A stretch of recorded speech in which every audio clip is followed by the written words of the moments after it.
Amém, irmãos, a paz do Senhor Jesus. Vamos nos colocar sobre os pés, orar, dar início à nossa quarta aula, é quarta mesmo, quarta aula das dispensações bíblicas, falando hoje da dispensação, a quinta delas, que é a da lei, e a sexta, que é a da graça.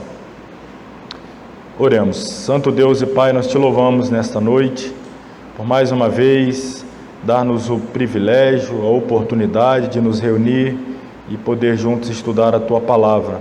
Abençoe a vida de cada aluno, abençoe as nossas vidas, nos ajude a compreender Tua Palavra, conseguir assimilar o máximo possível, aplicar em nossos corações. Deus, eu te peço também por aqueles que estão acompanhando à distância, têm a cada semana tirado um tempo, um momento também para estudar a Tua Palavra, que possam ser recompensados por essa dedicação e esforço. Nós oramos confiantes em nome de Jesus. Amém. Página 110. Chegamos então à quinta das 7 dispensações, a antepenúltima. Já vimos a dispensação da inocência, a qual começa no jardim, no Éden, e se encerra com o pecado, a rebelião deliberada do homem e da mulher contra a vontade revelada de Deus. E aí então vem o primeiro juízo, que é a expulsão do jardim. Logo em seguida temos o início da segunda dispensação, que é a da consciência, a qual agora os homens têm que se conduzir em relação a Deus, baseado justamente na lei interior posta em sua consciência. E esta dispensação vai até o juízo do dilúvio. Após o dilúvio, nós temos então o início da terceira dispensação, com Noé e sua família sendo os principais representantes, e essa dispensação, chamada governo humano, ela segue até o juízo da confusão das línguas em Babel, mas um juízo em virtude da desobediência do homem, não querer cumprir a ordem específica de Deus de se espalharem, povoarem toda a terra. Então o juízo acaba os impulsionando a fazer, ainda que indiretamente, mas se espalhar em virtude da confusão das línguas. No capítulo 12 do Gênesis, Deus escolhe Abraão, ainda Abrão, e a partir dele escolhe então este patriarca e os seus descendentes para ter início ali a dispensação patriarcal, a quarta dispensação. Eles deveriam habitar na terra que Deus lhes prometera, a terra de Canaã, para onde Deus mandou Abrão ir quando saísse da sua terra, mas eles acabaram descendo ao Egito por uma circunstância adversa e por lá ficaram e acabaram colhendo o juízo da escravidão no Egito. E assim então terminou a quarta dispensação, a patriarcal, com o povo, os descendentes de Abraão, Isaque, Jacó, Israel, escravizados no Egito.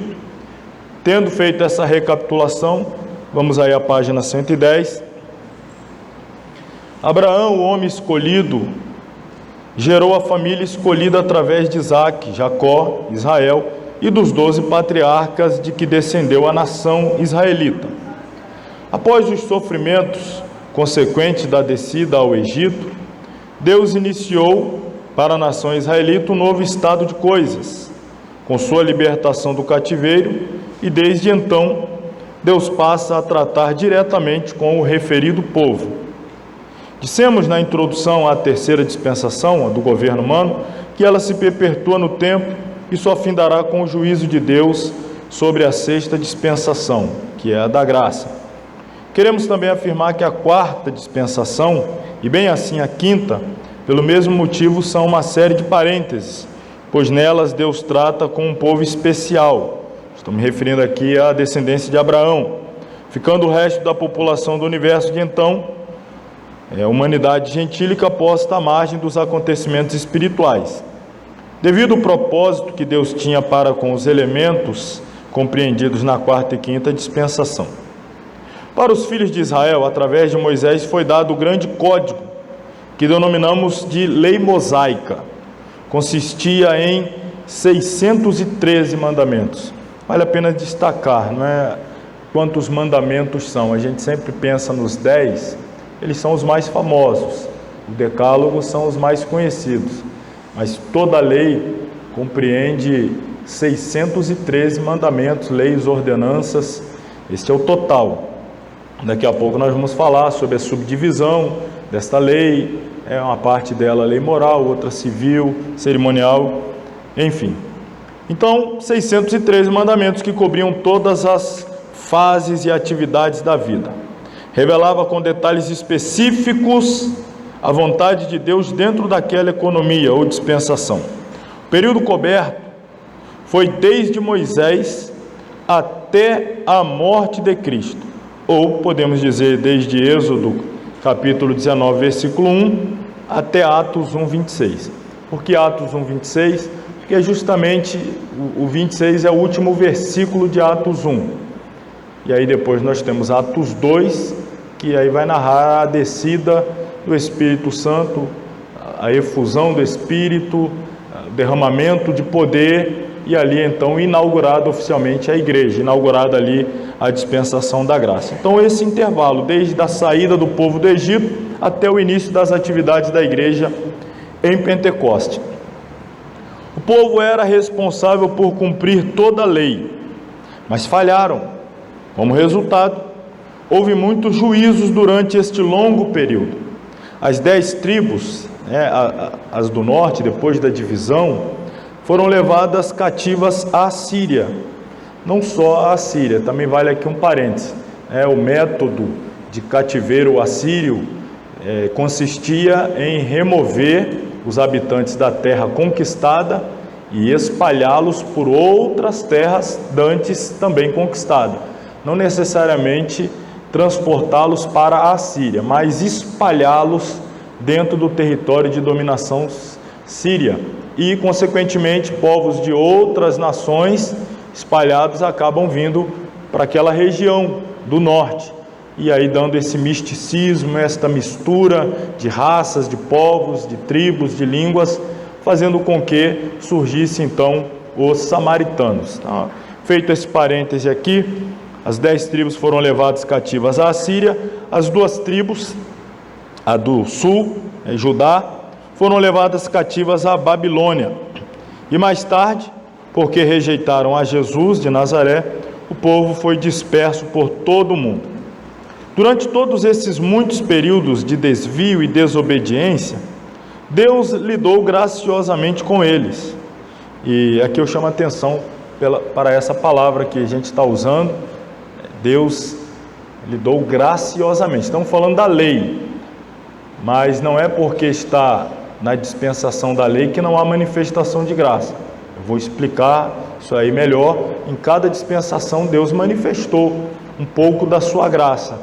E na dispensação da graça nós temos experimentado de forma mais efusiva a manifestação da graça de Deus. Mas em nenhuma outra dispensação os homens deixaram de ser alvos da graça. Até porque, se assim não fosse, a cada pecado cometido, eles seriam punidos e, enfim, dizimados, eliminados automaticamente. O fato de terem recebido novas chances, isso já demonstra um gesto, um ato de graça da parte de Deus. Então ele sempre lidou graciosamente com eles, desde a primeira apostasia do bezerro de ouro, quando a lei estava sendo entregue a Moisés, até as promessas de graça de ajuntamento final e restauração na era do milênio, que ainda está por vir.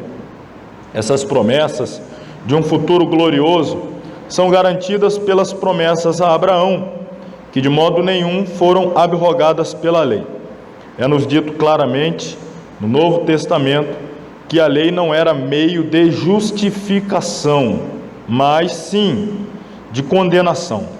Vamos falar também sobre isso daqui a pouquinho, inclusive fazendo contraste com a graça. A lei não era meio de justificação, mas de condenação, até porque ninguém ao longo de todo o período de mais de 1.600 anos de dispensação da lei, ninguém, absolutamente ninguém, foi capaz de cumprir totalmente a lei.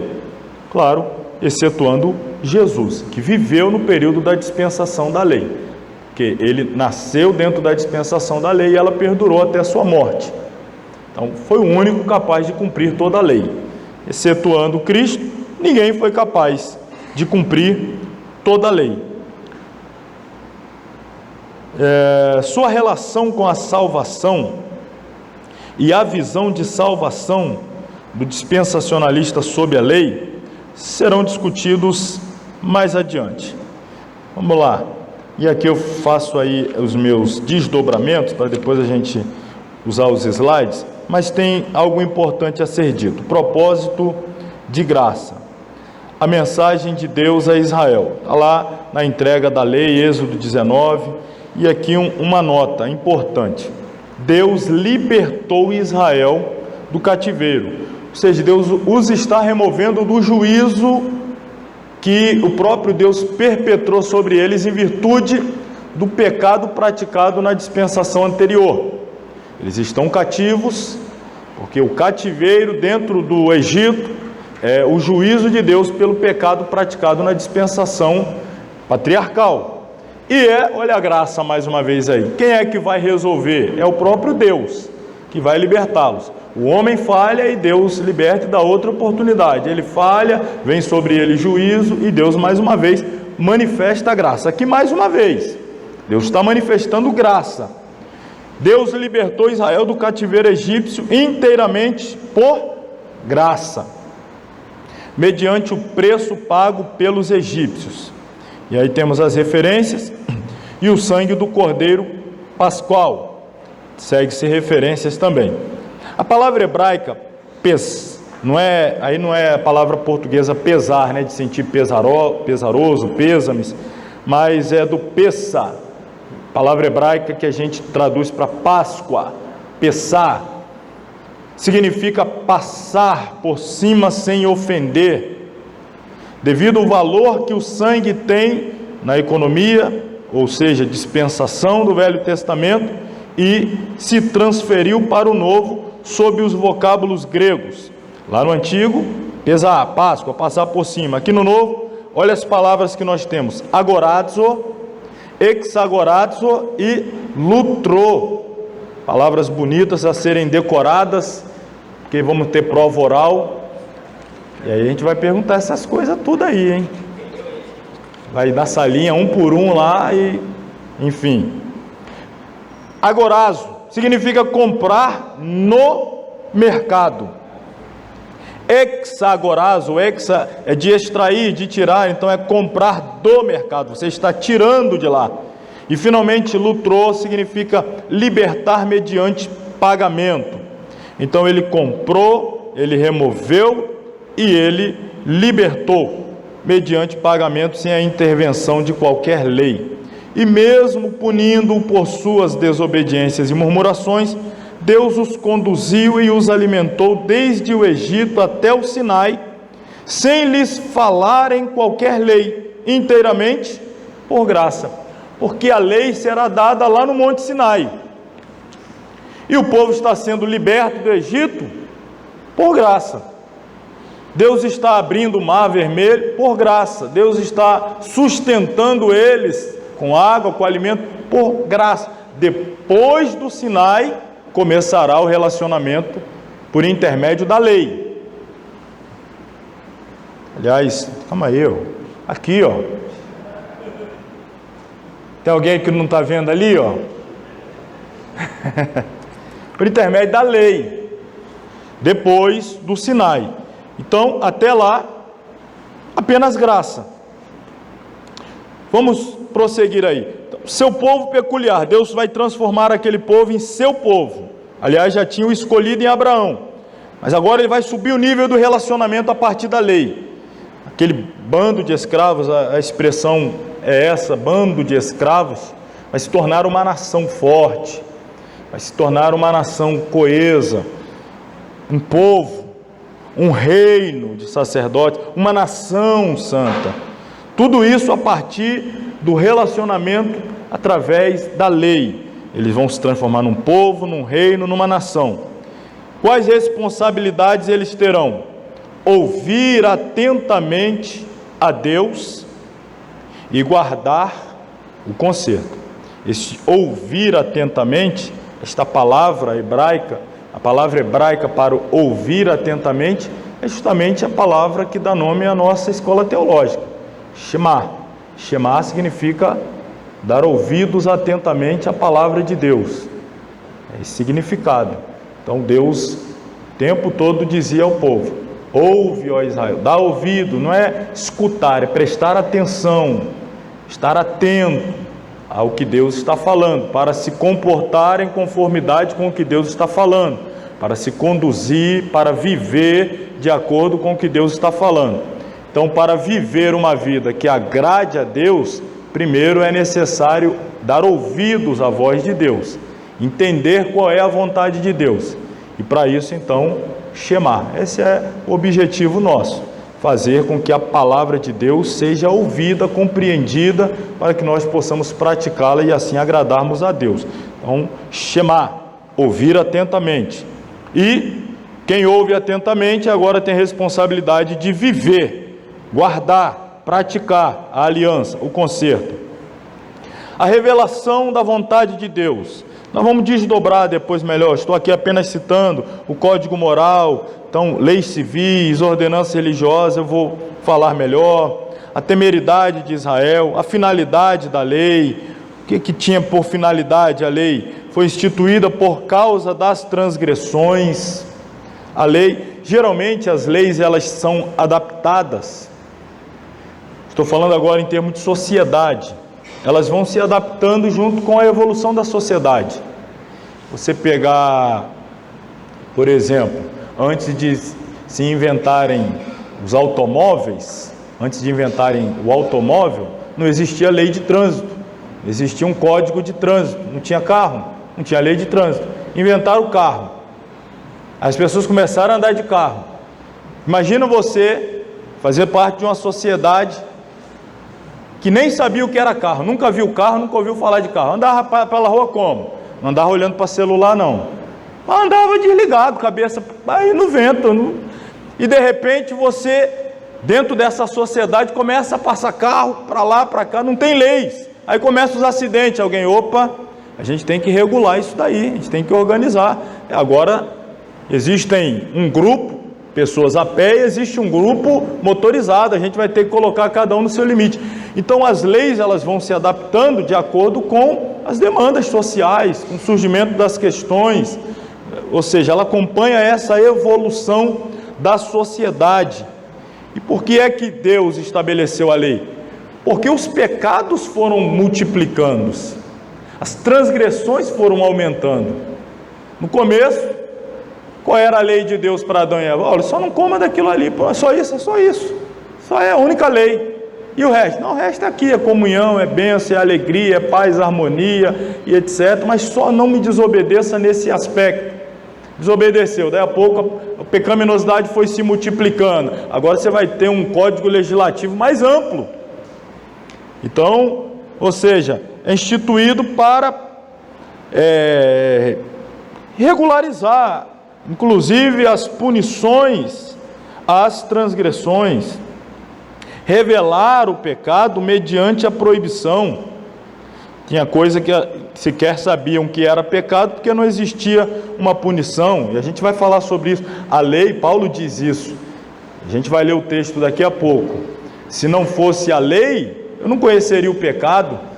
O fato de dizer não faça, então aí eu fico sabendo que é proibido, que é errado. Então, a lei revela o pecado e sujeita consequentemente os transgressores aí, aliás, sujeita os seguidores à obediência e à plena revelação, mas os transgressores à punição.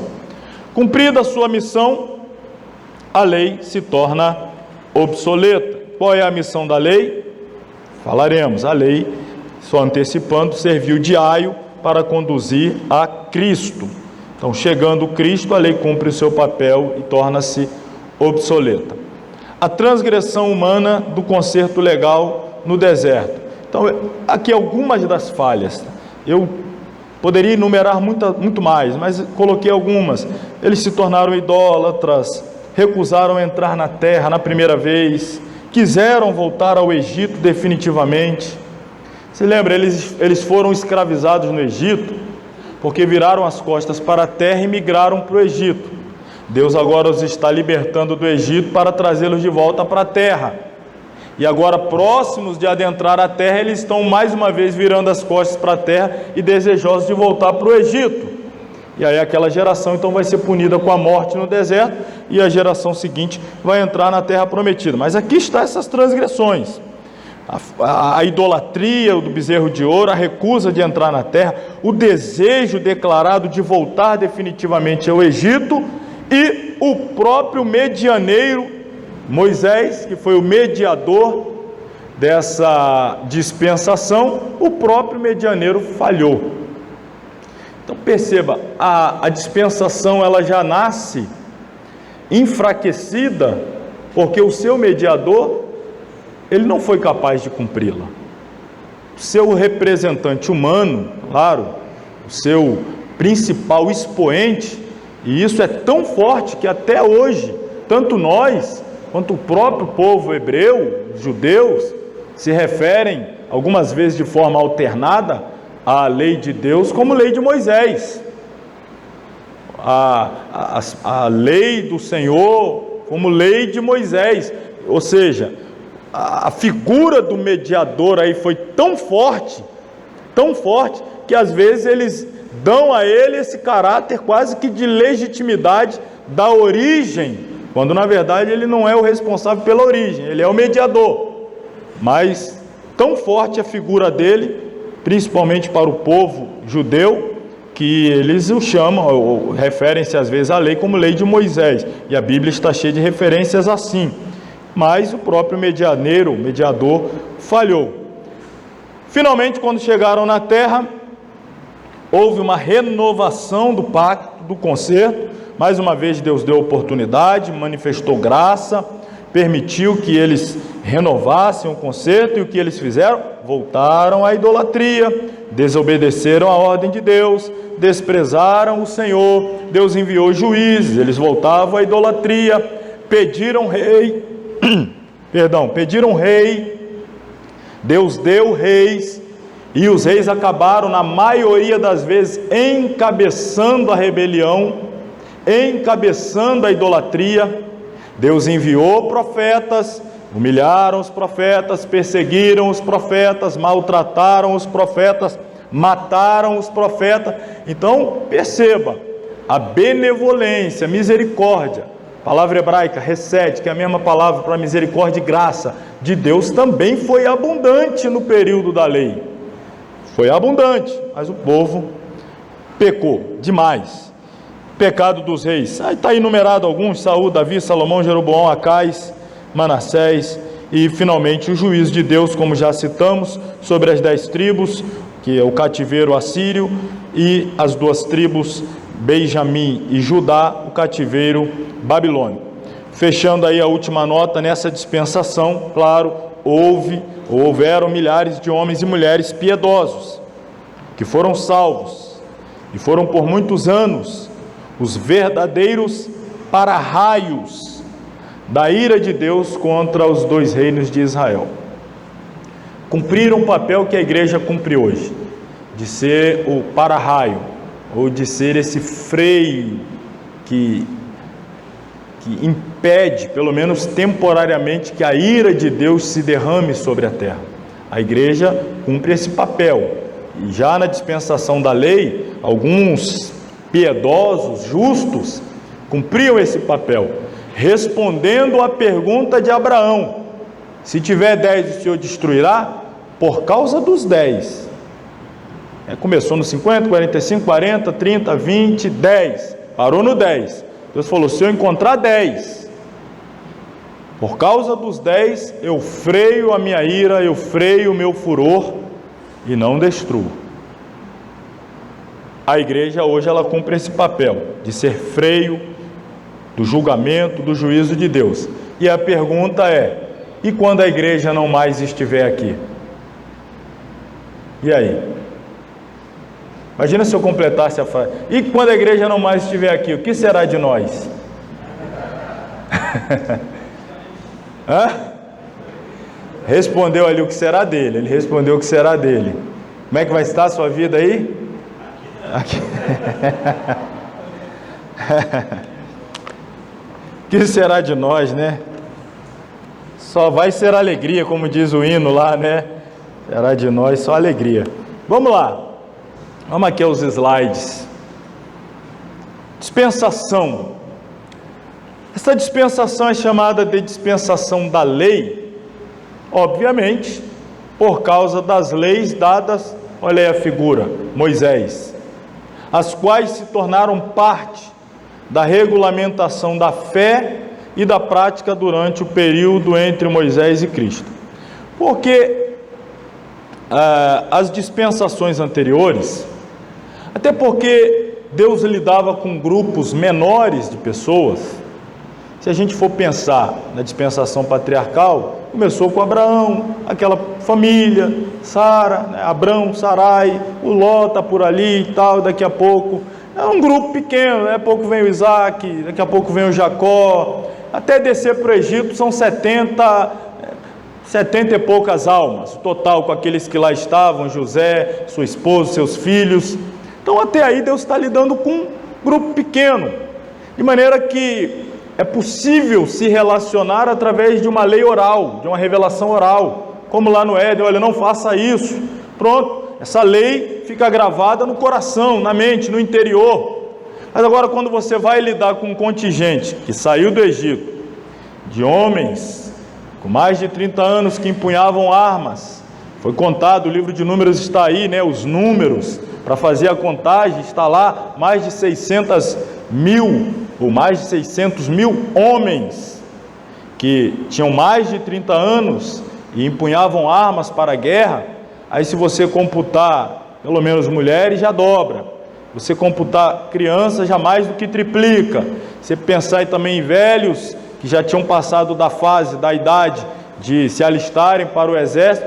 Enfim, a maioria diz que o contingente era de aproximadamente 3 milhões de pessoas. Não dá mais para conduzi-los por uma lei oral. Estabelecer uma lei, vai ser assim. Não, agora tem que ter um registro.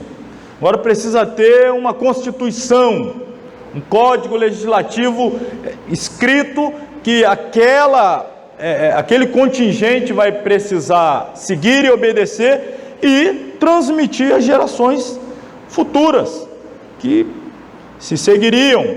Então é uma regulamentação da fé, como é que deve se relacionar com Deus, a fé, mas que tipo de fé? Como é que vai ser a prática da fé? Como é que vai ser a prática litúrgica do culto? Lembra lá do Caim e o Abel? A gente tinha dois, Caim e o Abel. Um cultuava do jeito que Deus queria, o outro achava que tinha que ser do jeito dele. Não, eu acho que deve ser assim. Você tinha dois. Um queria cultuar de um jeito, o outro de outro. Imagina 3 milhões. Você acha que como é que... Não, eu acho que tem que ser assim, eu acho que tem que ser assim. Quem é que vai decidir? Aí Deus, não, eu quero assim. Eu exijo que seja assim. Se não for assim, eu não recebo, eu não aceito. Então Deus vai dar regras culticas, litúrgicas, civis, sociais, morais, etc. Então, tudo isso aqui a partir da libertação do povo, da chamada de Moisés para libertar o povo. Por isso a dispensação tem esse nome. Deus vai começar a se relacionar com o povo pela lei. Através de Moisés, Deus então deu a lei a Israel no Monte Sinai. E assim os transformou de uma desordenada multidão em uma nação com uma estrutura civil, militar, religiosa. Irmão, eu sei que a nossa leitura, quando a gente se propõe, e estamos aí caminhando, muitos acreditam que prossegue a leitura anual da Bíblia, existem algumas passagens que são menos, vamos dizer assim, inspiradoras, não é? Parece que trazem trazem menos informações espirituais para nós, e o livro de Números é um desses. Mas o livro de Números, em certa medida, ele deixa claro, ele revela uma lei celestial que Deus deseja que seja aplicada na terra, já lá com o povo dele, Israel, e também com a igreja. Organização. Organização. Por que tinha lá 12 tribos? Aí a 13ª acaba sendo a tribo de Levi, porque a de José se divide em 2, Manassés e Efraim. Então viram 13, mas a de Levi não vai ter direito à posse, vai ser uma tribo meramente levítica, sacerdotal, cuidando do culto, do templo, ainda não templo, tabernáculo, enfim. E aí as 12 tribos, Deus vai, olha, eu quero 3 que estejam posicionadas ao oriente do tabernáculo, 3 ao ocidente, 3 à frente, 3 atrás. Dessas tribos que estiverem à direita, o cabeça da tribo vai ser a tribo tal, e junto dela vai ser a tribo tal e tal. Do outro, cabeça desse grupo de 3 vai ser esse, e junto deles esse. Aqui vai ser... E se alguém... Não, eu quero... Não tem eu quero. Tem que ser assim, é organização, é desse jeito. Se você perceber, quando é feita a contagem, a tribo de Judá tem tantos mil, a outra tribo tantos mil. A forma como se distribuiu, você percebe que é mais ou menos um equilíbrio do contingente humano para cada lado. Deus equilibrou. Tudo isso, esses detalhes, você percebe a organização pontual. Aí vai pegar Levi. Levi teve 3 filhos, Coate, Merari, Gerson. Então vamos subdividir, Gersonita, Coatita e Merarita. Esse Gersonita fica com essa parte aqui, Merarita com essa, Coatita com essa. Todos esses detalhes não podiam ser invertidos. São leis a ser observadas para que a coisa fluísse dentro de uma organização, dentro de uma ordem, dentro de um equilíbrio. Tudo determinado por aquele que tem autoridade para fazê-lo, para determinar, que é Deus. Então Deus está pegando aquele bando desorganizado, aquele motim, aquela turma acostumada apenas a obedecer ordens como escravo, e está agora colocando eles na condição de uma nação, uma estrutura civil, uma estrutura militar, uma estrutura religiosa. Deus vai determinar, em caso de guerra, quem é que vai sair à frente? Vai ser a tribo tal. Eu quero o líder de cada uma das tribos, representantes com quem nós possamos lidar. Enfim, se eu fosse aqui detalhar, a Bíblia faz isso, e a gente apenas está constatando essa ordem organizacional de Deus. A lei, ela traz ordem, a lei traz organização, e tudo isso gera, é o lema da nossa bandeira, né? A ordem gera o progresso, o crescimento, o avanço. Era o que Deus planejava para o povo eleito.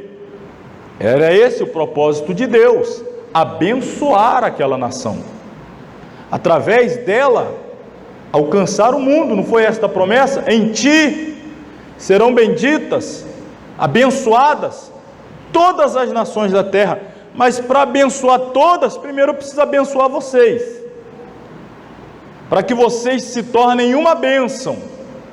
Não é ser abençoado, é ser uma bênção, para então poder ser abençoador e abençoar todas as nações ao redor. Mas antes de vocês abençoarem, precisam ser uma bênção. Antes de ser uma bênção, serão abençoados. Mas antes de serem abençoados, precisam se organizar, precisam demonstrar obediência, respeito, ordem, etc. Então, isso é um passo a passo que Deus está estabelecendo. E aí, dessa forma, aquela nação se tornaria líder da comunidade mundial, como um instrumento e como porta-voz da revelação de Deus. Ou seja, seria essa estrada pavimentada, preparando para que o Messias, profetizado desde o pecado de Adão e Eva no Éden, surgiria da descendência da mulher um que esmagaria a cabeça da serpente, e está vindo até chegar lá. Por isso que a lei, ela serve de aio para conduzir a Cristo. Isso aqui é uma pavimentação da estrada. Sempre na época dos impérios romanos, isso daí, quando o imperador ia visitar alguma cidade que fazia parte do império, iam arautos adiante preparando o caminho para depois a chegada do rei. Assim João Batista fez em relação a Jesus. Quem sou eu? Eu sou a voz que clama no deserto. Faz o quê? Os caminhos que estão elevados, eu os abaixo. Os que estão abaixados, eu os levanto para nivelar, para que depois ele venha. A lei está cumprindo esse papel. Era o objetivo, cumprir, pavimentar a estrada, o caminho, gerar perspectiva não apenas no coração da nação, mas irradiar essa mesma perspectiva para as demais nações. Deus queria que a nação de Israel fosse uma nação sacerdotal. Quem quisesse conhecer o Deus de Israel precisava ir a Israel. Então Israel seria esse imã. Falei semana passada, a anterior, sobre a questão da missão centrípeta, não é? Atraindo para o centro. Era a missão de Israel atrair todos para ele, para o centro. E por isso a nação, se você pegar aquele mapa mundi, o globo, e você abri-lo, chama-se o mapa mundi estilizado. Quando você o abre assim, você percebe que ali no meio, esse pequenino país, a nação de Israel, está no centro, para irradiar luz a todas as nações. Esse era o propósito de Deus. Israel ser modelo, Israel ser exemplo, mas para isso eles tinham que viver debaixo da dispensação da lei. Israel era o povo escolhido de Deus. Se eles obedecessem, Deus os abençoaria e as nações do mundo seriam levadas a Deus pelo que viam acontecer em Israel. O povo de Israel deveria reger sua vida religiosa e política segundo a lei dada por Deus a Moisés no Monte Sinai.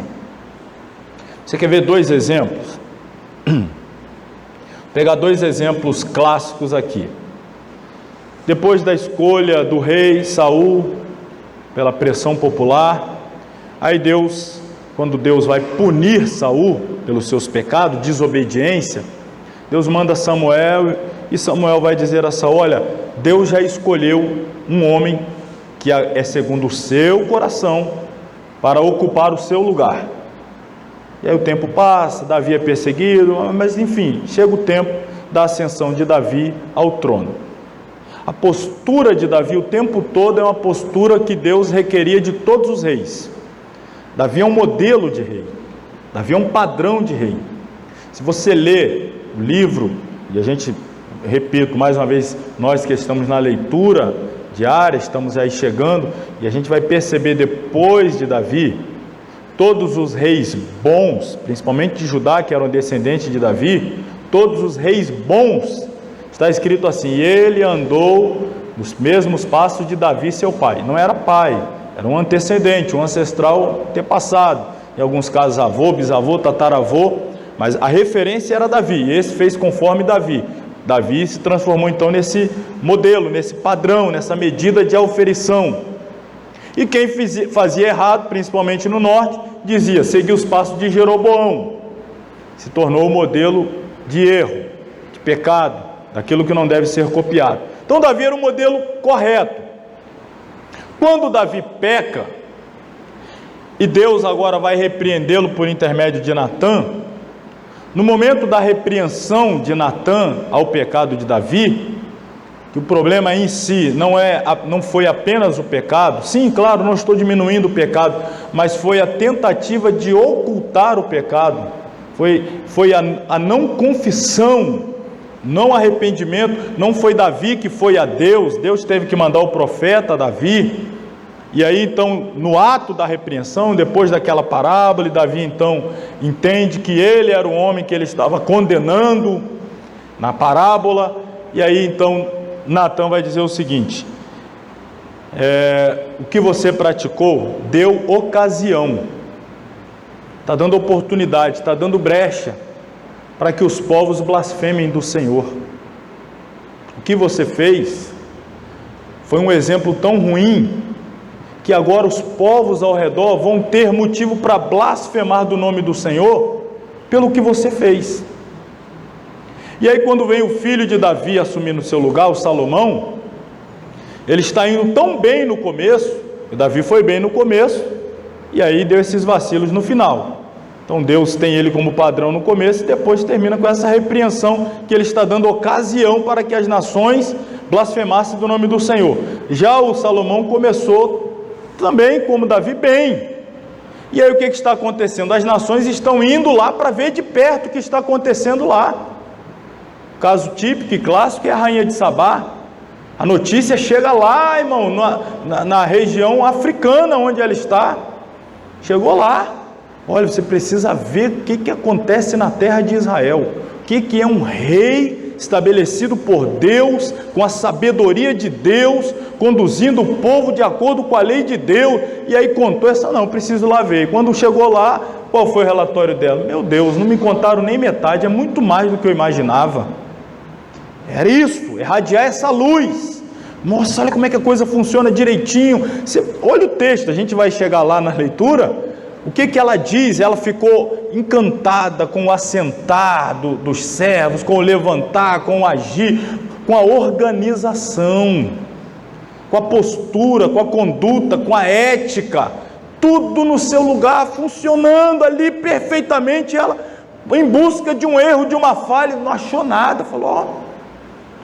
Aí ela chega à conclusão, Deus ama tanto Israel, que colocou você com essa sabedoria para governar o povo. Então o nome de Deus foi glorificado pela postura correta da liderança. Essa comparação. O Davi deu ocasião para que o nome do Senhor fosse blasfemado. O Salomão, no seu início, deu ocasião para que o nome do Senhor fosse glorificado. Era isso que Deus queria. Que o povo de Israel conduzisse, está ali, ó, regesse a sua vida religiosa. Pulei aqui. Regesse a sua vida religiosa, política, segundo a lei dada por Deus a Moisés no Monte Sinai. Seguindo, o registro bíblico demonstra, porém, que, sob a dispensação da lei, Israel normalmente falhava em obedecer. Apesar de ter havido aspectos positivos na história da nação e momentos em que Deus os usava, citei aqui alguns, geralmente Israel pecava e era a nação julgada por Deus. Então não cumprir o seu papel. Vou fazer aqui algumas informações mais pontuais sobre a lei em si. Estamos falando da dispensação, do relacionamento, mas eu vou fazer algumas pontuações sobre a lei em si. Vamos a elas aqui. Primeiro, a aliança mosaica foi dada a Israel com 3 divisões, está destacado ali, 3 divisões, cada uma ligada à outra, estavam interrelacionadas e conjuntamente formando toda a aliança, um todo. Vamos ver esse tripé aí então. Primeiro delas, a lei moral, lá no interior, a lei que rege a minha conduta ética, moral, também chamados os 10 mandamentos, porque 9 dos 10 mandamentos são de ordem moral. Então os 10 mandamentos expressam, ou são a expressão da vontade de Deus para seu povo, é a ordem direta de Deus, que exige uma obediência total. Por quê? Porque lá está revelada a natureza e a vontade de Deus.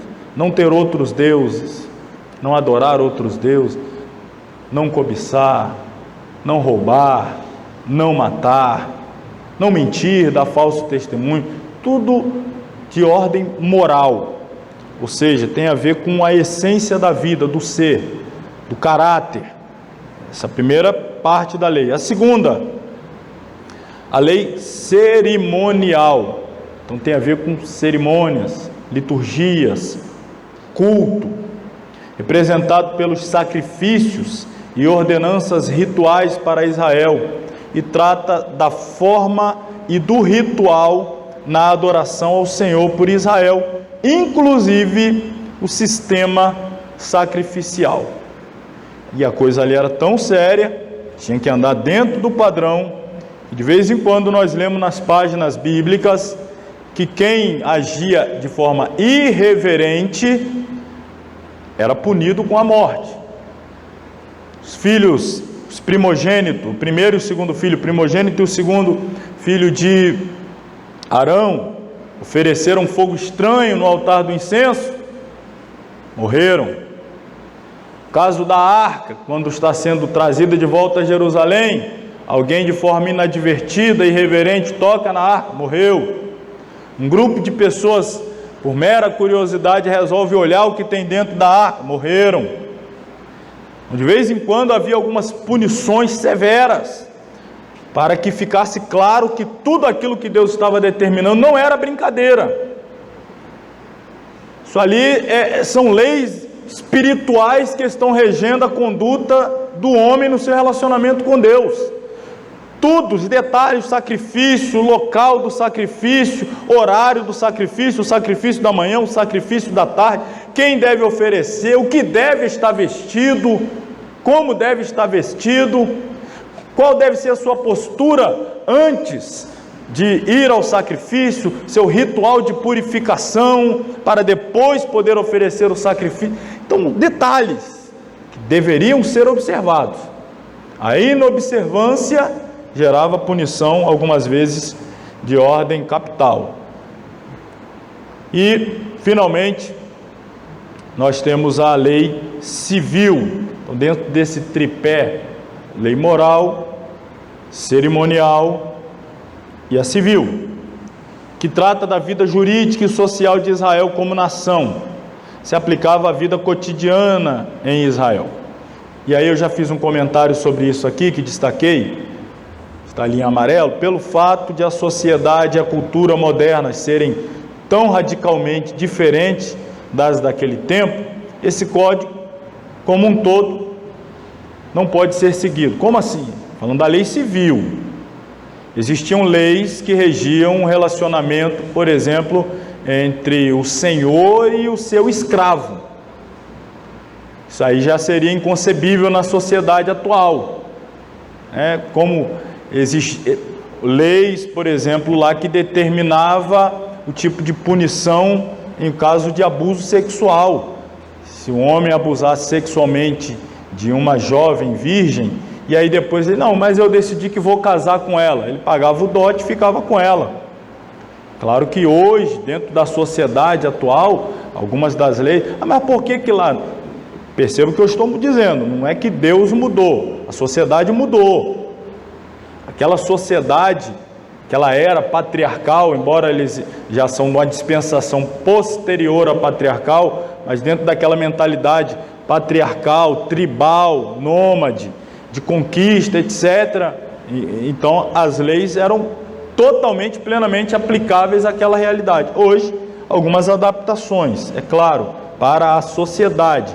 Estou, mais uma vez, me referindo à lei civil. Não estou com isso aqui fazendo nenhuma apologia, como foi feito aí, a desatualização da Bíblia, etc. Estamos tratando da aplicação da lei que Deus estabeleceu para o seu povo, dentro daquele contexto, com o contexto atual. E mesmo dentro da época bíblica, algumas atualizações foram sendo feitas.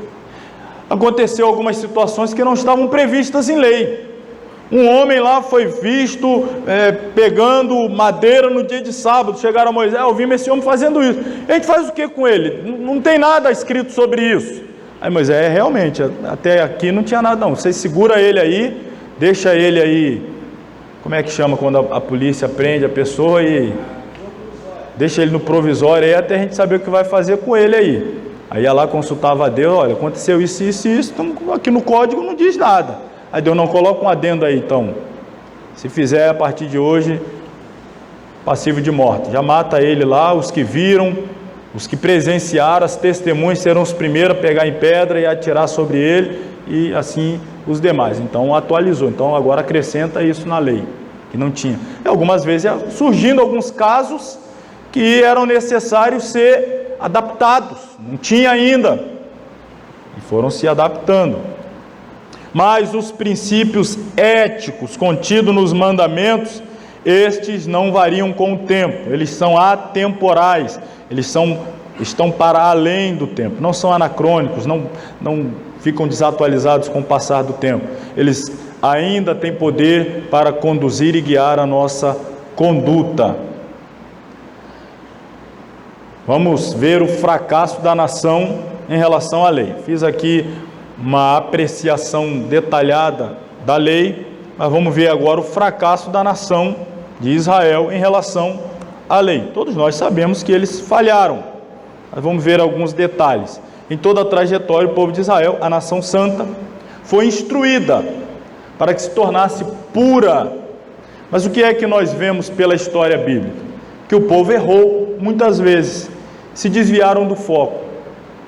A nação que deveria atrair as outras, para que as outras nações desejassem ser como Israel, na verdade o tempo todo Israel queria ser como as outras. Ao ponto de que tem um texto muito forte, eu preguei sobre ele não faz muito tempo, um trecho muito forte aqui em Jeremias, vale a pena até você abrir a sua Bíblia e conferir, Jeremias capítulo 1,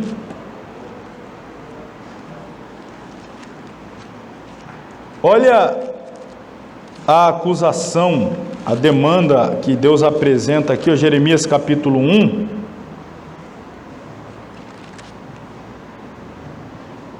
Deus leva o seu povo a um tribunal. Eu já vou ao versículo 9. Deus já fez está pleiteando com o povo, questionando algumas atitudes do povo, e aí no versículo 9 ele prossegue dizendo: ainda pleitearei convosco, vou insistir um pouco mais, e até com os filhos de vossos filhos pleitearei. Isso é um pleito. Portanto, versículo 10, olha o que Deus está dizendo: passai às ilhas de Quitim. Jeremias, capítulo, o 2, desculpa, já estou no 2. É o 2,9. 2,9, agora o 2,10. Vocês estão olhando mesmo. Eu estava aqui para ver se alguém ia falar.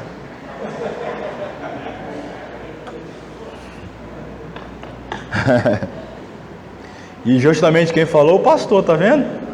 O pastor.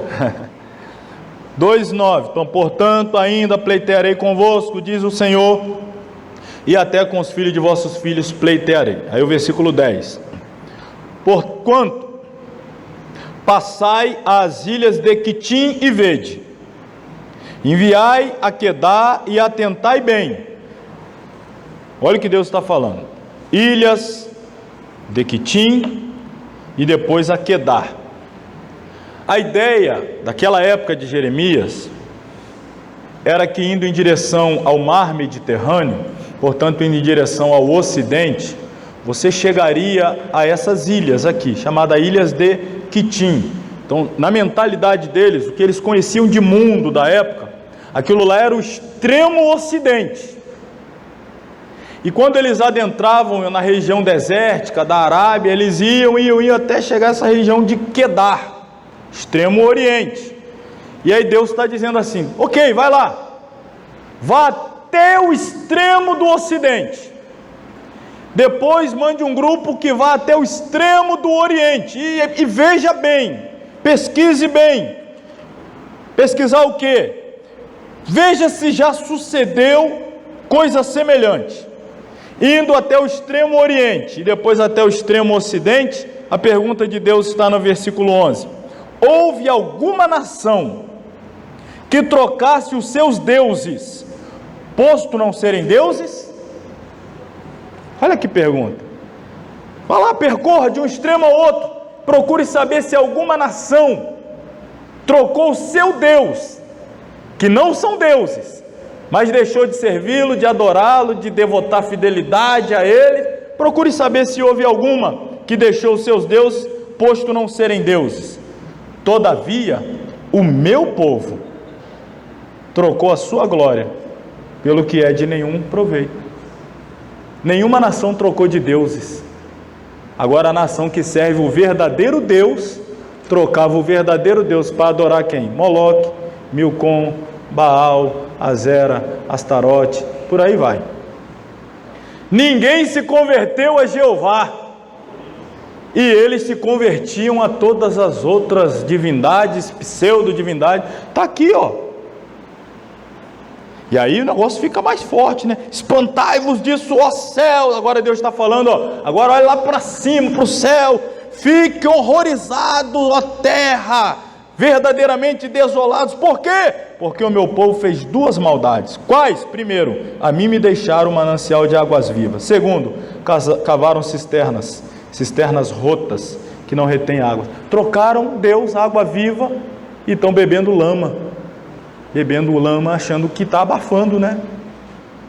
E as nações que bebiam lama não deixaram de beber lama para beber do manancial de água viva. E quem bebia do manancial de água viva deixou de beber para ir beber lama. Olha o erro aí da nação. Não irradiou a glória para lugar nenhum. Não atraiu ninguém. Era atraído. Não conseguia impactar. Claro, como a gente disse, sempre houve exceções. Citamos aqui a exceção da rainha de Sabá, algumas exceções pontuais, mas a regra, de forma generalizada, era essa aqui, ó, apostasia da nação de Israel, se curvando a essas falsas divindades. Então, o que a gente vê é isso aqui. A nação que deveria ser pura, que nós vemos ela se desviando e perdendo o foco. Avançando, esse era o cenário nessa dispensação. O povo se tornara o quê? Ritualista, cumpriu o ritual, mas vazio, hipócrita, medíocre. Culto foi rebaixado a esse nível. Pura hipocrisia, mediocridade, sem essência, pura aparência. A lei não conseguiu os transformar. A lei limitava as ações, punia e tal, etc., mas não mexeu em nada aqui dentro.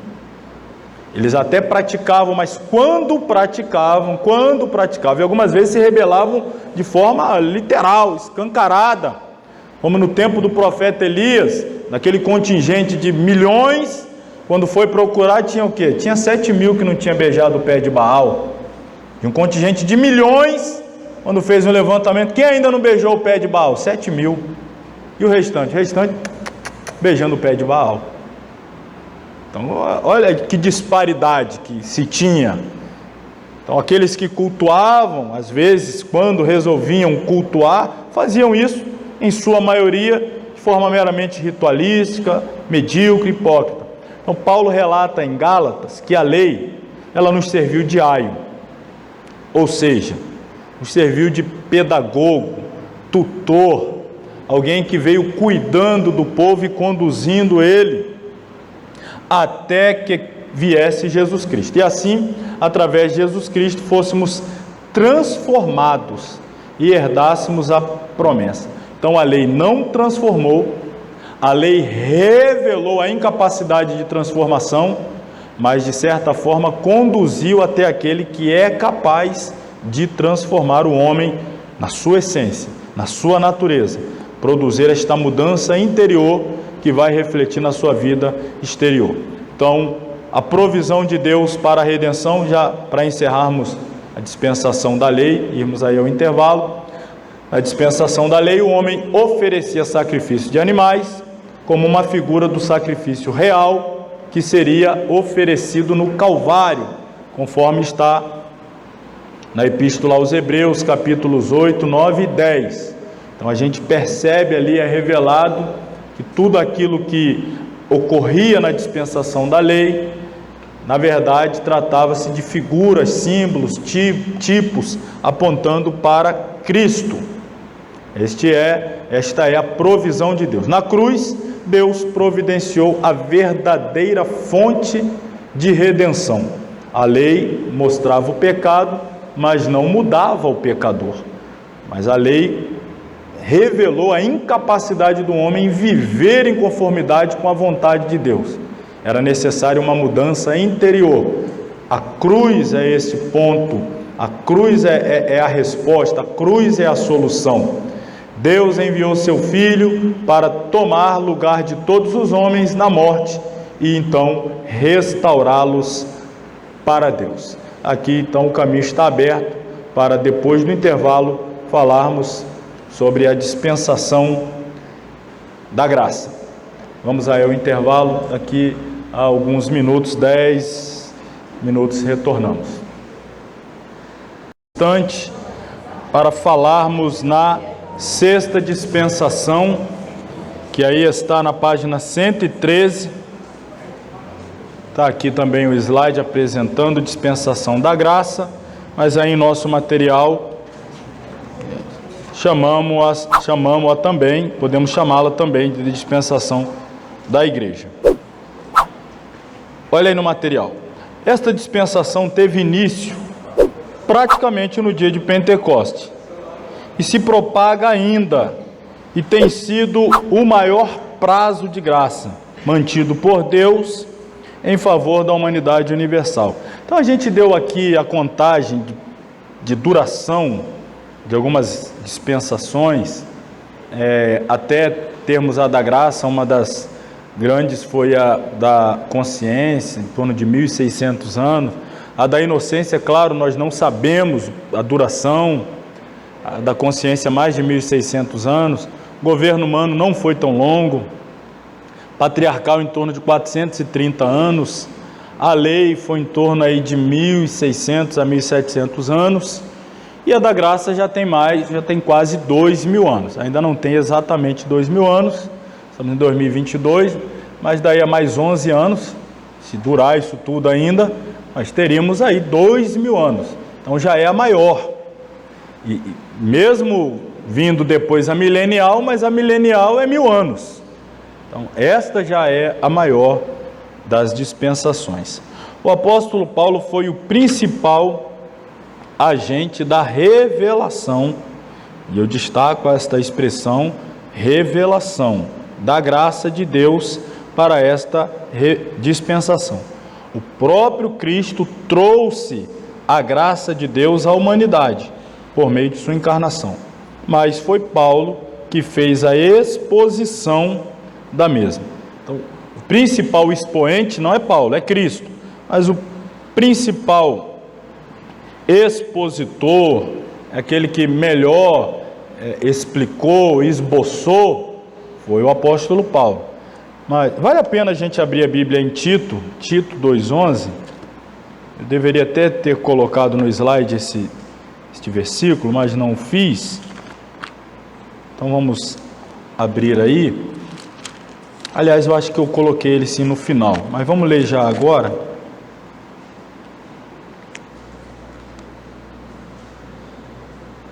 Deixa eu ver se eu coloquei aqui.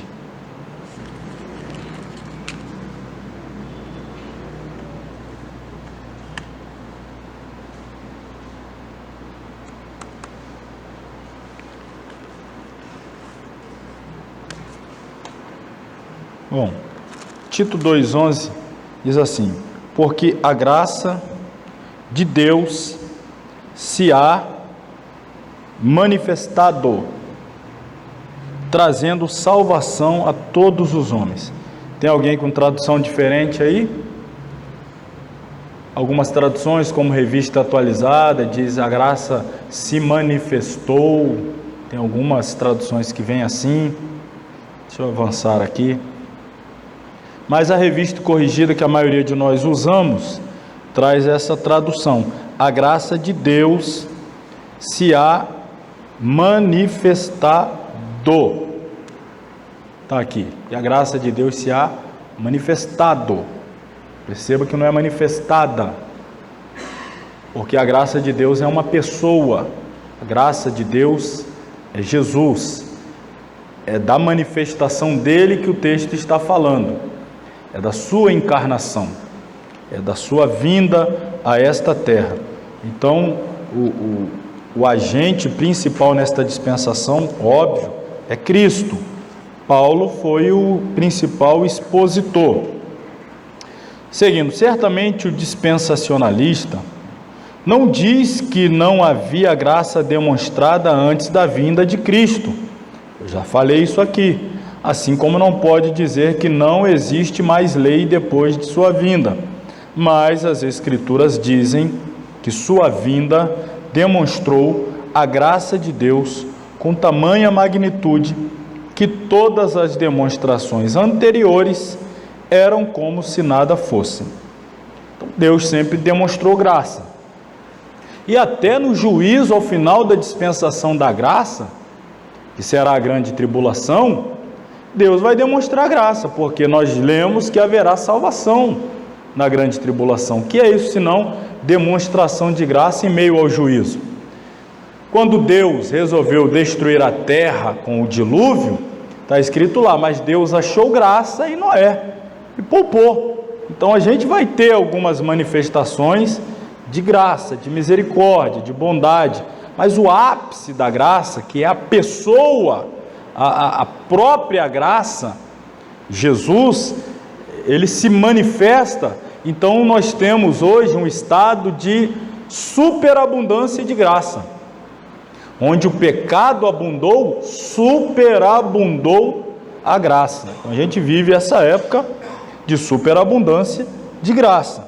Debaixo da graça, a responsabilidade do homem é aceitar o dom de justiça dado livremente por Deus a todos. Há dois aspectos da graça de Deus nessa economia. A bênção é totalmente de graça e a graça é para todos. Inclusive, aqui mesmo, na segunda-feira, pregando, no culto da ceia, a gente destacou aqui na mensagem aquela parábola dita por Jesus entre o fariseu e o publicano. O fariseu, típico representante da lei, se julgava digno, se julgava justo, se julgava perfeito aos seus próprios olhos. A gente fez uma aplicação, ele era o seu próprio Deus. O texto diz, ele confiava em si, ele orava a si, então ele era o seu próprio Deus. Então alguém que é o seu próprio Deus, ele não acredita, ou ele não pensa que precisa de Deus. Só sabe que precisa de Deus quem reconhece a sua miséria. E aí a lei revelou a miséria. E aí o homem então entende, eu preciso de ajuda.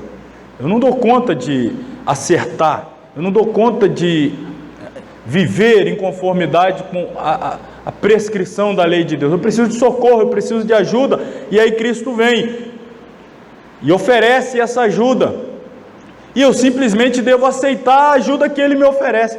E pelo fato de ser tão simples, é que muitos complicam. Mesmo na graça, alguém acha que precisa fazer alguma coisa para ser achado digno de merecer a graça.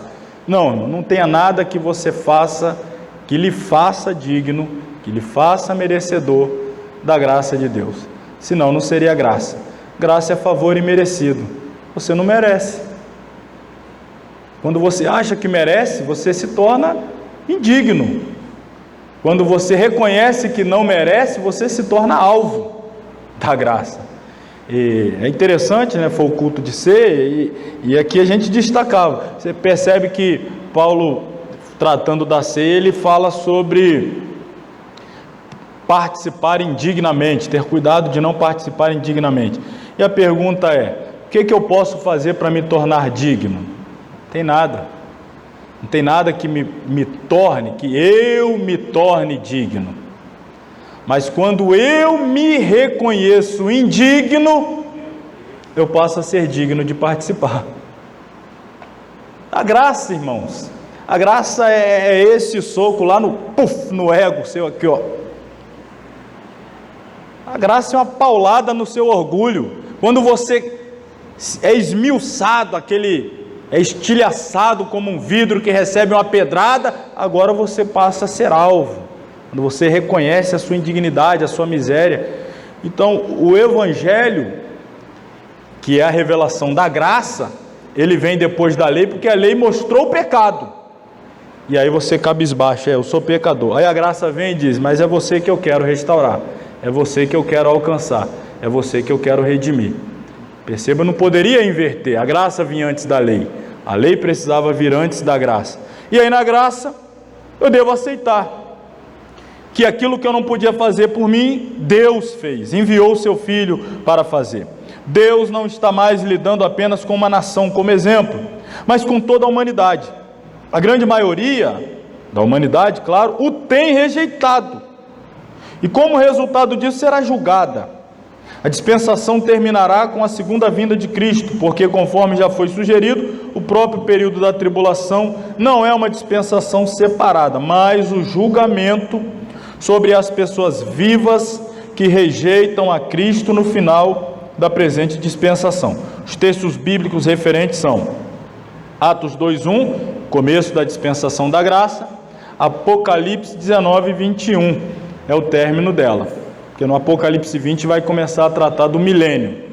Então, dentro de todo esse período, dispensação da graça. E, claro, incluso aí o período do juízo, que é a grande tribulação. Privilégios extraordinários dados à humanidade. Ela é objeto do amor de Deus. Ela é objeto da revelação pessoal de Deus. Ela é objeto da salvação gratuita por meio da fé. E a gente vai ver aqui que fé. Fé mediante o quê? Fé em quem? Que fé como? Mas antes eu quero que a gente entenda. Agora Deus não está mais lidando com um grupo descendente de Abraão, um povo, aquele povo. Agora Deus está lidando com a humanidade. Mas apesar de estar lidando com a humanidade, Ele forma um povo da humanidade que é a igreja.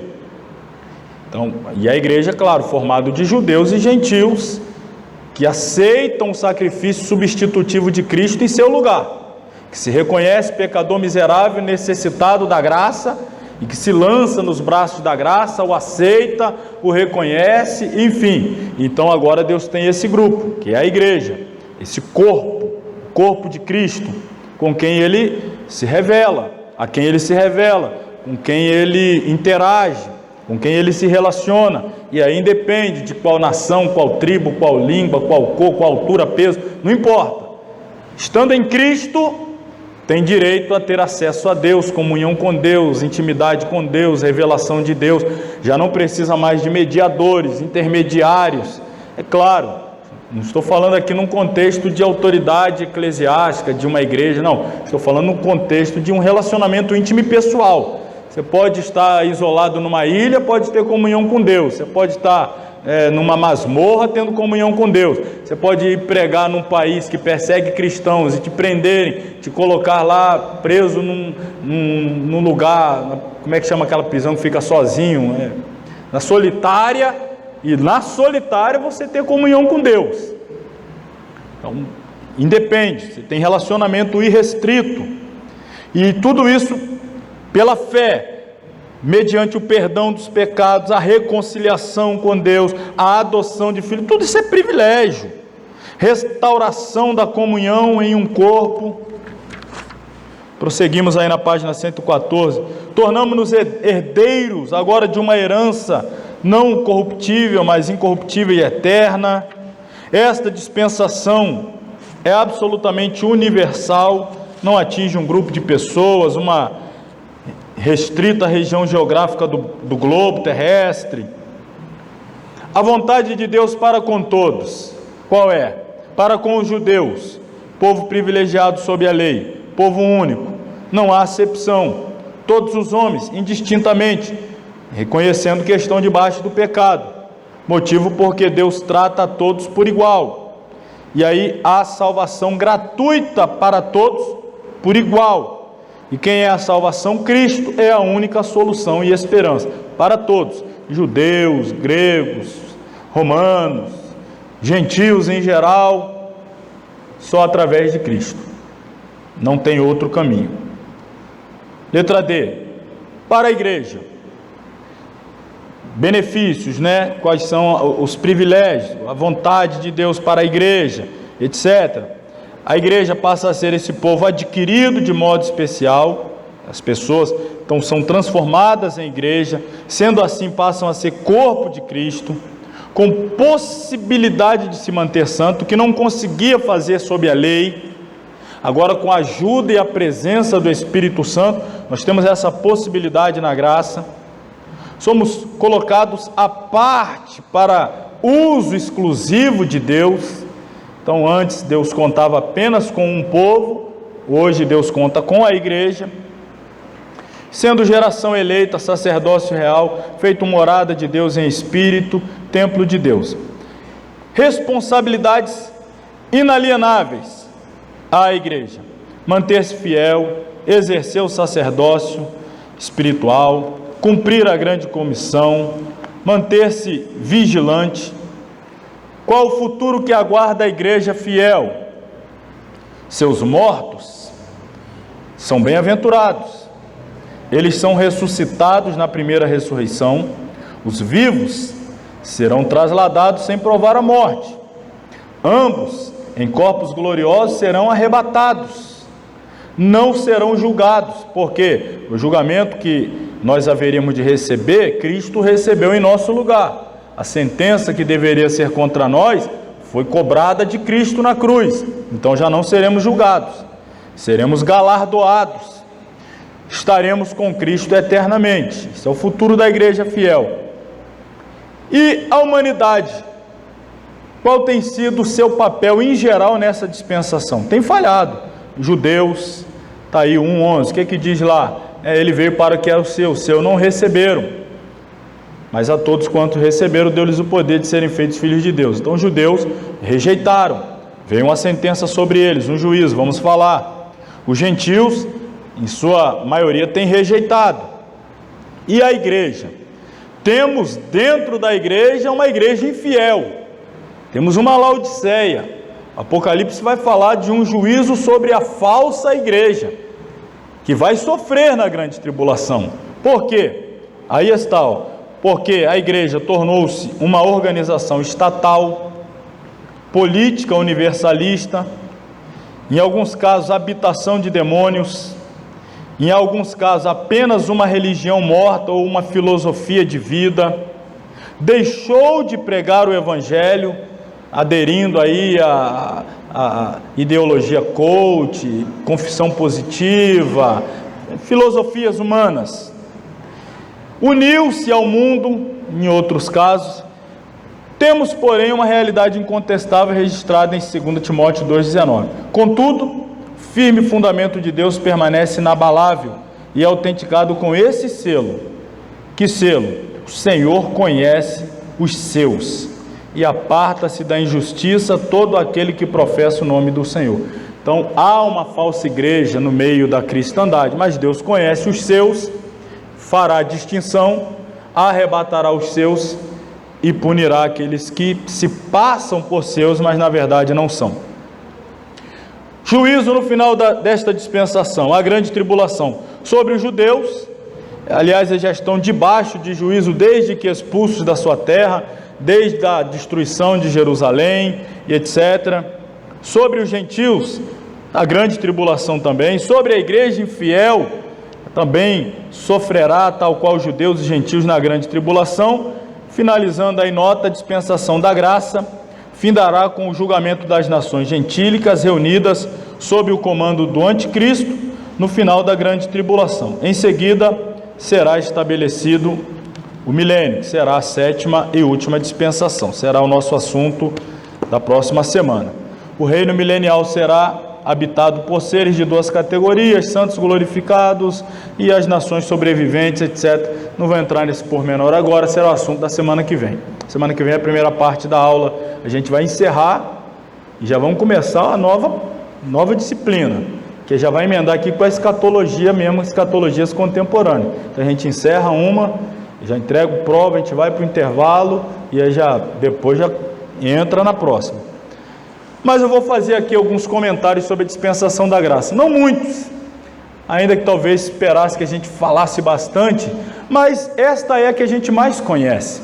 A dispensação da graça é a que a gente mais conhece, justamente pelo fato de vivermos nela, as informações serem mais abundantes, o nosso discipulado, a nossa fé, a gente tem na prática a essência dessa dispensação: regeneração, habitação do Espírito Santo, novo nascimento, participante do corpo de Cristo, comunhão com Deus, oração, revelação da palavra.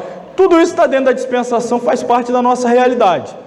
Eu vou tocar aqui em alguns outros pontos, eu não vou desdobrar tudo isso assim, que é muito prático, mas tudo isso são bênçãos dessa dispensação que não figuravam em outras, e nós usufruímos de todas elas, de todas essas bênçãos. A dispensação é chamada de dispensação da graça por causa da abundância de graça trazida por Jesus Cristo, próprio manifestação da graça. A dispensação também pode ser chamada de dispensação do Espírito Santo, por causa da promessa de abundância, de derramamento, de efusão do Espírito a ser derramada sobre aqueles que crescem, e ainda pode ser chamada de dispensação da igreja, por ser o agente ou a agência de Deus na terra, responsável por levar o Evangelho, pregar a mensagem da graça. Nesta dispensação, Deus tem o propósito de salvar a todos que creem no sacrifício do Senhor Jesus Cristo, realizado na cruz. Crendo nesse sacrifício, alcança a salvação. Por que simples assim? Claro que as implicações se seguirão, mas aí já é obra do Espírito Santo. O crer no sacrifício significa reconhecer que eu não tenho condições de pagar pelos meus pecados, os quais me afastam de Deus, mas Jesus fez isso por mim. Ele pagou pelos meus pecados, Ele morreu no meu lugar. Então, crer nisso significa aceitá-lo como meu Senhor, aceitá-lo como meu Salvador, e já que Ele morreu a minha morte, a morte que deveria ser minha, é minha obrigação viver a vida dele. Viver a vida como ele viveu. Como é que Jesus viveu? A dispensação do Espírito, guiado pelo Espírito, preocupado o tempo todo em agradar o Pai. Assim deve ser a nossa conduta como cristãos, como salvos pela graça, pelo sacrifício de Cristo. Então essas implicações são subsequentes. Nesta dispensação, cada pessoa tem um privilégio de pedir a Deus, falando oração, comunhão direta, com base nas promessas registradas em sua palavra, e receber de acordo com a sua fé. Aí vários versículos como referência. O que mais? A igreja do Senhor Jesus Cristo tem a responsabilidade nessa dispensação de pregar a palavra, o evangelho completo, o evangelho da graça de Deus. É a nossa responsabilidade. Abra aí a sua Bíblia na Epístola de Pedro, primeira Epístola de Pedro.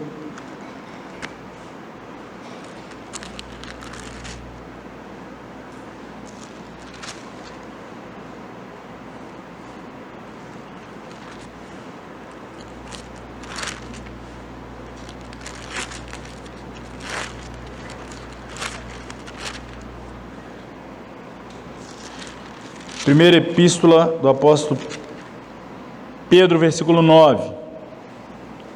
A partir do versículo 9, diz assim, falando da igreja: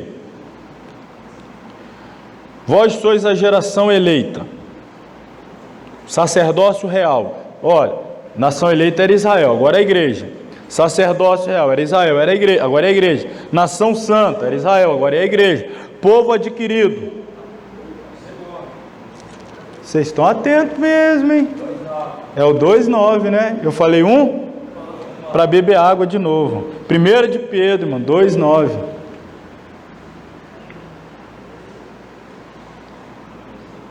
Mas vós sois a geração eleita, sacerdócio real, nação santa, povo adquirido. Meu Deus, eu sou tudo isso para quê? Para anunciar as virtudes de quem? Daquele que nos chamou das trevas para a sua maravilhosa luz.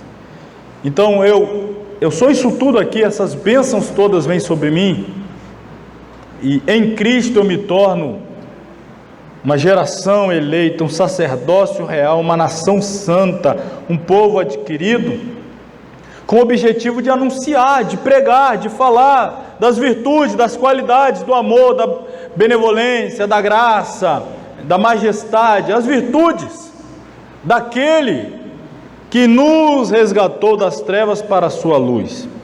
E olha aí o contraste no versículo 10. Sim, vocês que em outro tempo não eram povo, mas agora sois povos. Vocês que em outro tempo não tinham alcançado a misericórdia, mas agora alcançaste a misericórdia. Então, nós fomos alvos da benevolência, da graça, da misericórdia, para poder anunciar as virtudes de Jesus, pregar o Evangelho, anunciar a salvação a toda a humanidade. Então agora a missão é centrífuga. Falei da centrípeta, que Israel tinha que ser luz irradiando para que as nações viessem a Israel. Agora a igreja é centrífuga, é fuga do centro, é espalhando-se por todas as nações, povos, tribos, línguas. Agora é a igreja que deve ir, sair, começando lá em Jerusalém, indo à Judéia, Samaria, até os confins da terra.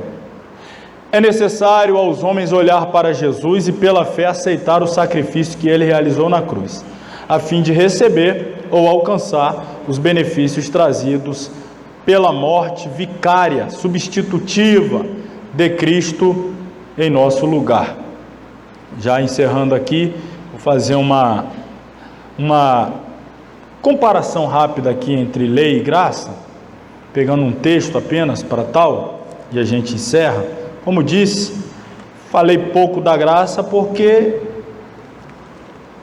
a gente tem desfrutado dela. Mas eu vou, pelo menos, ler com os irmãos Romanos, Epístola do Apóstolo Paulo aos Romanos, capítulo 7. Capítulo 7. Fazer uma breve exegese aqui, breve mesmo, e a gente encerra.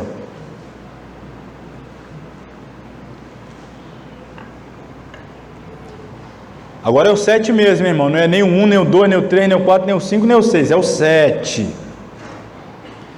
Romanos capítulo 7. Não sabeis vós, irmãos, os que falam, os que sabem a lei. Olha para quem ele está falando, para quem sabe a lei. Contraste agora que a gente vai fazer de lei e graça. Que a lei tem domínio sobre o homem por todo o tempo que vive. Então a pessoa está viva, está debaixo da lei. Está vivo, está debaixo da lei. A lei é para vivo. Ou tem alguma lei para mortos? A lei é para vivo. Morreu, alguém já foi punido depois de morto? Aquele camarada que está morto lá, a gente descobriu que ele cometeu um crime, então tira ele de lá e bota ele na prisão. A lei é para quem está vivo. Porque, aí, olha isso aqui é interessante, irmãos, porque isso daqui é analogia, isso é figura de linguagem. É claro que o princípio tem a ver, sim, com casamento e tal, mas não é o objetivo de Paulo aqui falar do casamento. Ele está usando a imagem figurativa do casamento para falar do assunto principal, que é lei e graça. Lei e graça. Aí ele vai usar o exemplo. A mulher está sujeita ao marido enquanto ele viver. Está falando da lei. Casou, assinou lá o papel. Eu e minha esposa. Está casada comigo. Até que a morte nos separe. Eu morri, está livre. Tem mais lei que a obriga a ficar comigo. Está livre da lei pela morte do marido. Está dizendo assim: enquanto ele viver, está ligada pela lei. Mas morto o marido, está livre da lei do marido, aquela lei que a ligava ao marido, ou de certo modo a obrigava a estar junto do marido, de sorte que, vivendo o marido, será chamada adúltera se for do outro marido, mas morto o marido, livre está da lei, e assim não será adúltera se for do outro marido. Ok, dito isso, ele vai voltar ao assunto que ele está querendo tratar. Fez essa breve analogia do casamento e ele volta. Assim, meus irmãos, também vós estáis mortos para a lei pelo corpo de Cristo, para que sejais douto daquele que ressuscitou de entre os mortos, a fim de que demos fruto para Deus. Olhe bem o que ele está dizendo aqui. Se eu estou vivo, estou obrigado a viver debaixo da lei. E eu não posso pertencer a outro. Assim como a mulher está ligada ao marido, o marido está vivo, não pode pertencer a outro. Mas se o marido morrer, ela está livre para ser de outro. Se você está casado, e aqui agora é que vai, o casamento aqui é com o pecado. E a pessoa não conseguia se livrar do pecado, porque enquanto ela está viva, O pecado está dominando sobre ela, e ela está presa ao pecado pelo fato de estar viva. Mas e se ela morrer? Ela fica livre da lei do pecado e agora ela pode ser de outro. Esse outro, no caso aqui, é Jesus. Aí é a graça. Só que para eu pertencer a Jesus, eu primeiro preciso morrer, para ficar livre da lei do pecado e então não ter nenhuma objeção a me casar com Jesus. Agora, se eu quero casar com Jesus ainda estando vivo, significa que eu estou casado com o pecado e com ele. Isso não pode. Isso é adultério espiritual. Preciso morrer para me desobrigar de estar debaixo de uma lei e ficar livre para contrair uma nova união. Então precisamos morrer para o pecado e aí estaremos livres para nos casar com Cristo. Versículo 5: porque quando estávamos na carne, as paixões dos pecados, que são por onde?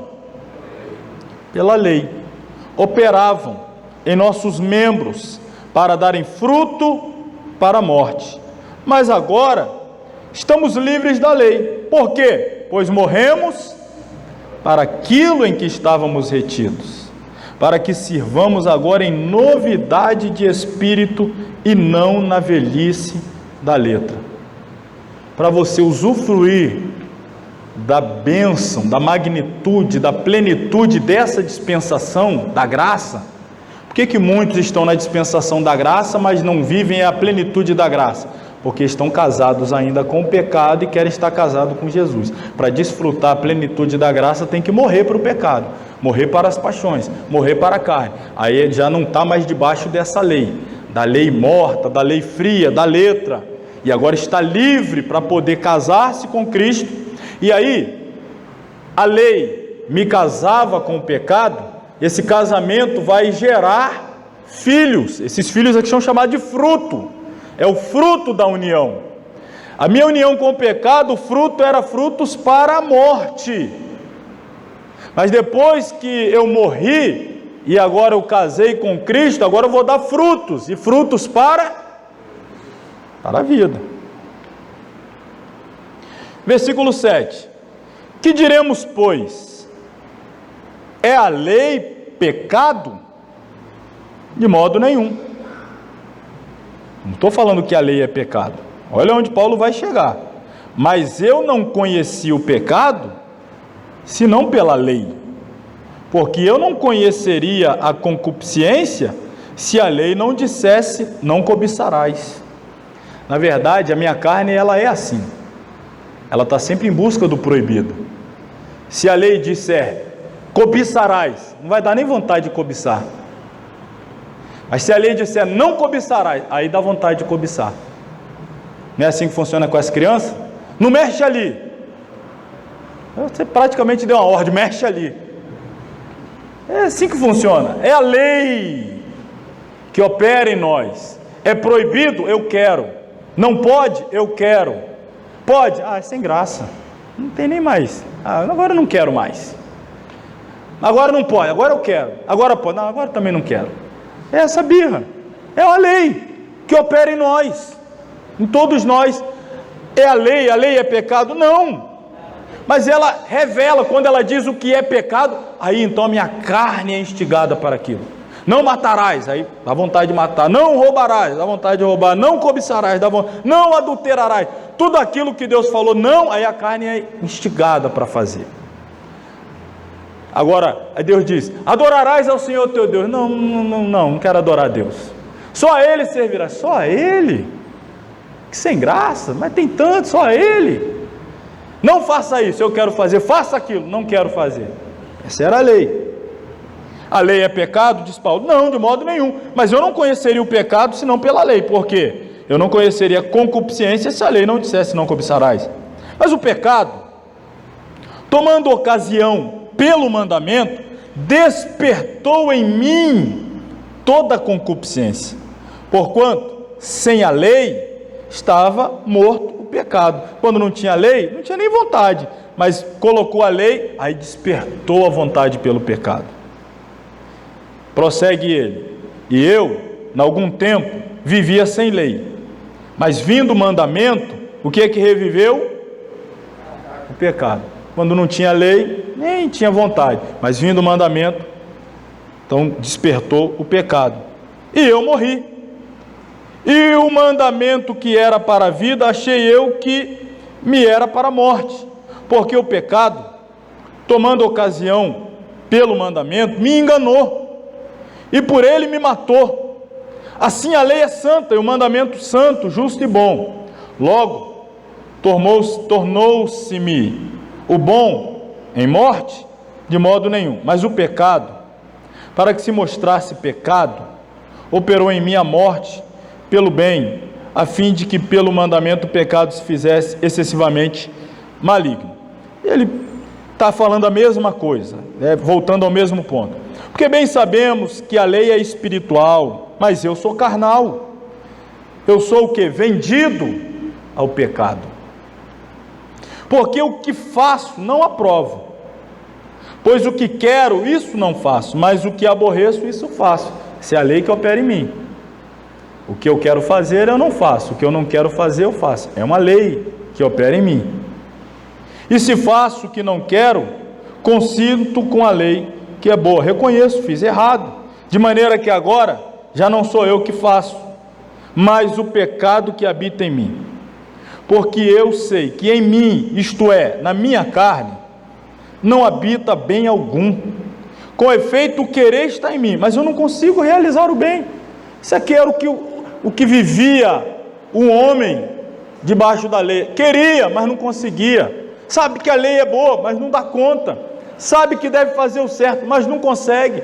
Sabe que não pode fazer o errado, mas aí é isso que o instigava, e a concupiscência era maior, e aí ele vivia esse dilema: o que eu não quero fazer eu faço, o que eu quero eu não faço. Porque, 19, porque não faço o bem que quero, mas o mal que não quero faço. Ora, se eu faço o que não quero, já o não faço eu, mas o pecado que habita em mim.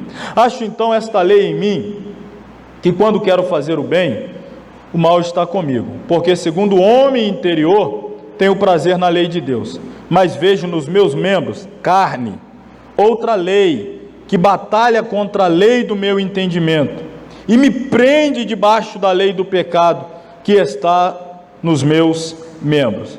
Aí, o brado do homem na lei, ou preso à lei do pecado, ou preso à lei da carne, incapaz de cumprir a lei de Deus, mas sendo o tempo todo acusado por ela, porque a lei está mostrando o meu pecado e revelando a minha incapacidade de viver em concordância e conformidade com a vontade de Deus. E aí nessa dualidade, eu quero fazer, não consigo, o que eu não quero eu faço, eu quero agradar a Deus, desagrado, eu não quero desagradar, mas e tal. E aí o brado, então, a explosão: miserável homem que sou, eu não consigo me libertar, eu não consigo me livrar. Quem me livrará do corpo dessa morte? Quem? É o que a gente estava falando aqui. A lei te leva a esse ponto aqui. A lei é o aio. Ela faz você chegar a essa conclusão: você é um miserável. Você não é capaz de se libertar da lei do pecado que opera em você, que te escraviza, que te domina.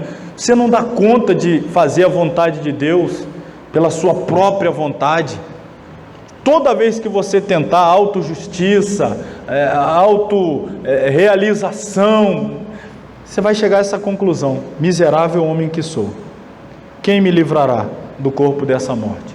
Aí Tito vai dizer: mas a graça de Deus se há manifestado, trazendo libertação, salvação, liberdade da escravidão a todos os homens. É isso que está dito aqui no 25.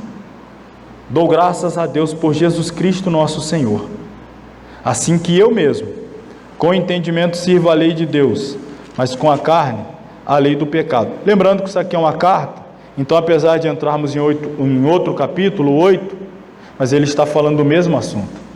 Portanto, agora, nenhuma condenação há para os que estão em Cristo Jesus, que não andam segundo a carne, mas andam segundo o Espírito. Porque a lei do Espírito de vida em Cristo Jesus fez o que comigo?